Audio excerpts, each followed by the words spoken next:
Ang buhay ay isang sugal. Hindi ka pwedeng pumili ng baraha para manalo. Pero kung gagalingan mo at sasabay sa daloy ng laro, may pag-asa kang magwagi sa dulo. Halimbawa, ito ka kaibigan, 7 na flower. Sa buhay, hindi mo alam kung saan ka ngayon nakabilang. Pwedeng nasa taas, pwede ding nasa baba.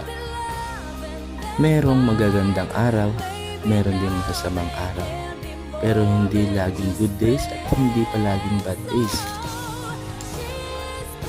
Pero ikaw, meron kang natatanging kakayahan para malampasan lahat ng pagsubok na ito. Sipagan mo lang at tiyaga hanggang dulo. Kaibigan, masasabi mo, mahiwaga ang buhay.